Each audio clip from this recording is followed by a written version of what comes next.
Bennett, Israel, Macron, da França, aliás, mais uma vez, e Erdogan, da Turquia, tentaram negociar só nas últimas horas um acordo de paz entre Ucrânia e Rússia, um cessar-fogo, pelo menos, do Putin, para fazer algum tipo de negociação.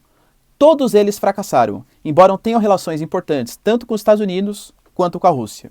Ao mesmo tempo, o mundo ocidental coloca sanções cada vez mais fortes. Visa e Mastercard, por exemplo, não atuam, e inclusive a União Europeia e Estados Unidos estão cogitando cancelar a importação de petróleo da Rússia. Isso vai abalar completamente o mundo ocidental, mais ainda do que a exclusão da Rússia do sistema SWIFT de comunicação interbancária, que já foi feito, pelo menos em alguns setores.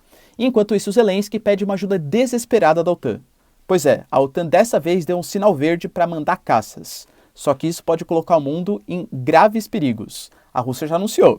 Quem interferir na questão entre Rússia e Ucrânia vai sofrer sanções militares nunca antes vistas na história. Penso eu que vai ser um ataque nuclear, pelo menos na ameaça do Putin. Quer entender tudo isso que está rolando? E muito mais também sobre geografia, geopolítica, atualidades, política, polêmicas, enfim. Tudo para você se manter sempre bem atualizado. Então já se inscreve no canal, deixa seu like, compartilha esse vídeo, que eu, professor Ricardo, conto muito com a sua ajuda. Beleza? Curso completo de Geografia, Geopolítica e Atualidades. Para você interessado, pré-vestibulando ou concurseiro, enfim, link na descrição. As aulas semanais sendo sempre atualizadas ali para vocês. O curso de Geografia também curso completinho, com lista de exercícios, gabarito, contato comigo, eu mesmo, tá? Respondo ali você pelo WhatsApp, link na descrição, tá bom? Vocês vão se arrepender. Bom, vamos lá, galera, é o seguinte, ó. Como eu falei para vocês, o Zelensky, ele mais uma vez pediu uma ajuda desesperada para a OTAN. OTAN me ajuda, porque meus caças praticamente acabaram. A Rússia vem fazendo uma tática de atacar postos de energia, postos de comunicação, saneamento, vem fazendo alguns ataques que, segundo a mídia ucraniana, é até um desrespeito aos direitos humanos, né, usando armas ali, segundo a mídia ucraniana, novamente, que desrespeitam o mínimo de civilidade que você tem que ter, até mesmo numa guerra, e por conta disso, a ajuda da OTAN tem que acontecer. Aliás, só entre aspas, entre parênteses aqui no vídeo, muita gente fala assim, professor, você só fala a favor do Putin, certeza que você gosta da Rússia. Ou então, professor, você só vê mídias ocidentais, você não vê o que o Putin está passando, você trata o Zelensky como herói. Então, fazer o seguinte, ó, eu prometo fazer para vocês um vídeo explicando o ponto de vista de cada um. Para amanhã, eu vou fazer um vídeo para vocês explicando quais são os motivos que o Putin, os motivos que levaram o Putin a fazer essa intervenção, primeiro na região de Lugansk e Donetsk e Donbass, e depois na Ucrânia inteira, inclusive questões históricas, movimento neo, taranã, na, taranã, zi, taranã, né, enfim, tudo que existe ali na Ucrânia, falar para vocês todo o histórico, e na terça-feira prometo fazer para vocês um vídeo sobre a visão Zelensky, OTAN e Estados Unidos, tá? Daí vocês veem aí qual que vocês acham que combina um pouco mais. Na minha opinião, acho sim que a Rússia tem alguns motivos para isso, a expansão da OTAN não é coisa que se brinque, principalmente desde a década de 90, mas eu diria que o ataque está sendo completamente desproporcional ao que poderia ser se tivesse um nível de diplomacia um pouco maior, tá? Mas enfim, é um spoilerzinho da nossa conversa que a gente vai ter na segunda e na terça-feira, caso não ocorra algo mais urgente, claro, tá bom? Bom, voltando aqui para o vídeo então. E a OTAN resolveu dessa vez ajudar um pouquinho mais.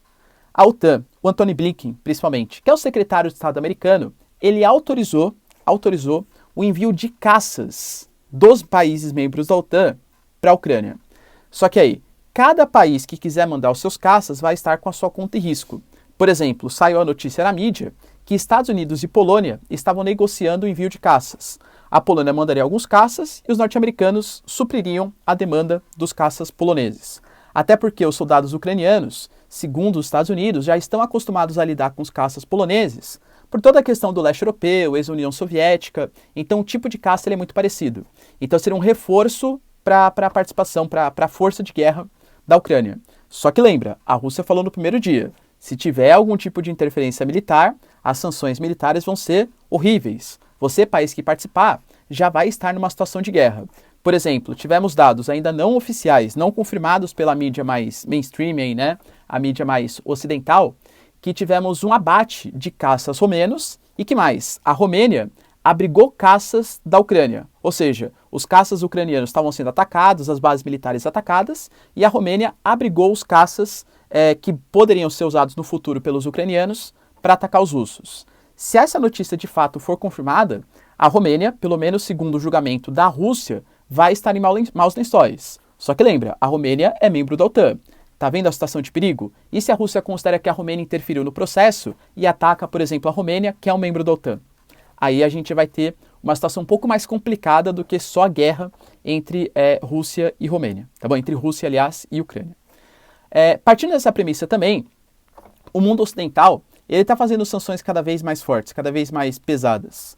Por exemplo, só nas últimas horas, a gente está percebendo Estados Unidos e União Europeia negociando para cancelar a importação de petróleo, de qualquer petróleo que venha da Rússia. Isso vai abalar bastante as bases do mundo ocidental, que ainda nem se recuperou do momento da pandemia, está passando por inflação, aumento da taxa de juros, mas está querendo comprar essa briga a sério com a Rússia, está literalmente querendo destruir a Rússia, essa é a palavra certa, tá? Por exemplo, só antes de continuar a falar das sanções, a OTAN alega, por exemplo, que não pode fechar o espaço aéreo russo ou espaço aéreo ucraniano, porque isso seria uma declaração de guerra com a Rússia, como de fato fez, né? Vocês sabiam que a OTAN já fechou o espaço aéreo, por exemplo, da Líbia, fechou o espaço aéreo do Iraque, fechou o espaço aéreo da Sérvia, quando a gente teve a guerra entre Sérvia e Bósnia, de 92 até 95. Então, assim, fica bem claro que a OTAN não tem nenhum tipo de medo de fechar o espaço aéreo de outros países. Tem medo de fechar o espaço aéreo da Rússia, porque tem capacidade bélico-nuclear, tá? Isso tem que estar bem claro para vocês. Não é porque, tem que respeitar a autodeterminação dos povos, soberania. Não, é medo da Rússia, tá? Linguagem bem clara aqui, medo da Rússia. Mas voltando, então as sanções elas estão cada vez mais pesadas. Por exemplo, a gente teve a Visa e a Mastercard não mais negociando na Rússia, então o sistema de pagamentos por cartões praticamente inviabiliza. Imagina que no Brasil, por exemplo, acaba a Visa e Mastercard. Não tem mais pagamento em cartão, praticamente falando. Claro que existem outras bandeiras, mas essas são as duas mais importantes. Além disso, a gente teve, por exemplo, a questão do espaço aéreo, né, e do embarque de navios. O espaço aéreo russo, por exemplo, não pode passar, por exemplo, aviões em uma série de países da União Europeia. Embarcações, por exemplo, russas não estão mais atracando, por exemplo, no Reino Unido. Então a Rússia está ficando um pouco minada, ela está ficando ali fechada, sem ter opções a recorrer, a não ser recorrer para uma opção um pouco mais belicista. E é por isso que a gente teve reuniões recentes entre o Bennett com Israel, que viajou a segredo, não contou para ninguém que ia fazer aquela viagem. O Erdogan fez uma ligação e o Macron novamente fez uma ligação. Mas o Putin não arreda o pé. Ele fala que para ter um princípio de negociação, um cessar-fogo, para conseguir negociar com a Ucrânia, a gente tem que ter algumas condições sendo cumpridas.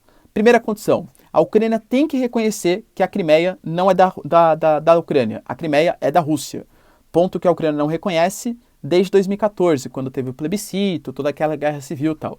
Outro ponto importante, a Ucrânia tem que se desmilitarizar por completo. Convenhamos que isso não vai acontecer, né? A Ucrânia não pode abrir mão de todo o seu poderio militar, sendo que está entre a OTAN e a Rússia. A Rússia alega que tem que ter o reconhecimento de Donbás, ou seja, de Lugansk e Donetsk, como territórios independentes, coisa que eu acho que isso seria um dos menos piores, acho que a Ucrânia até aceitaria negociar, e uma posição também de neutralidade, ou seja, a Ucrânia não pode entrar, não agora, nenhum momento da história, para a OTAN. Enquanto a Ucrânia não concordar com pelo menos esses 4 pontos, a Rússia não vai negociar um cessar-fogo, tá? Por isso, o Antony Blinken, ele vem fazendo algumas medidas um pouco mais fortes para tentar travar esse avanço da Rússia, como, por exemplo, o sinal verde para o envio de caças. Só que você realmente acha que os países vão comprar essa ideia de mandar caças para a Rússia?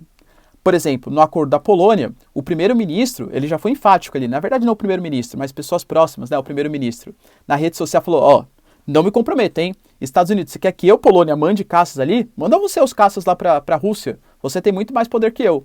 Porque se a Polônia mandar caças, isso quer dizer que a Rússia vai considerar que a Polônia está comprando a briga pela Ucrânia. E olha a proximidade, se você pegar o mapa que existe ali, é Rússia, Ucrânia e Polônia. Então a Polônia mandou caças, já está numa continuação ali, ó, Ucrânia, Polônia. E lembrando que a Polônia tem gravíssimos problemas com a Bielorrússia, que é um grande aliado da Rússia. Pô, seria uma mão na roda se, por exemplo, a Polônia fosse atacada pelos russos pro Lukashenko, que é um grande aliado do Putin. Ou seja, duvido que os países ocidentais vão se comprometer com esse envio direto. A Romênia só, que nem eu falei para vocês, de ter possivelmente mandado esses caças, possivelmente abrigado caças da Ucrânia, já está numa situação de extremo perigo, porque o Putin pode atacar. Imagina a Polônia, que é muito mais próxima, que é um vizinho e tem grandes rivalidades com a Bielorrússia. Acho que não vai rolar muito, não. Tudo bem, galera? Deu para entender o que rolou aí? nessas negociações? Ou seja, eu diria para vocês que a situação não andou muito e que, pouco a pouco, a gente percebe que a iminência de um possível ataque nuclear ele é cada vez mais factível. Claro, não dá para falar que ele é certeza, porque a Rússia não quer atacar, porque é óbvio que tem medo do revide. Mas o controle, por exemplo, da maior usina nuclear, o controle de Chernobyl, as posições de ataque das armas nucleares, são ameaças que estão sendo feitas à Rússia e estão colocando o mundo ocidental contra a parede. Poxa, se a guerra se prolongar por muito mais tempo e se a OTAN começar a ajudar com mais força militarmente a Ucrânia, talvez o Putin faça um ataque nuclear. O que vocês acham? Você acha que ele vai comprar essa briga nuclear com o mundo ocidental ou não pelo medo do revide? Deixa aí nos comentários. Quero saber a sua opinião, tá? Você acha que algum país também vai ter coragem de mandar caças para a Ucrânia para ajudar o Zelensky? Sei não, hein, galera? Acho que o Zelensky vai ser novamente abandonado pelo mundo ocidental. Se vocês curtiram o vídeo, já deixa seu like e se inscreve no canal. Deixa nos comentários, né? Se vocês querem aqueles 2 vídeos, Putin e Zelensky, quem tá certo nessa história. Não certo, né? Não tem que ser maniqueísta.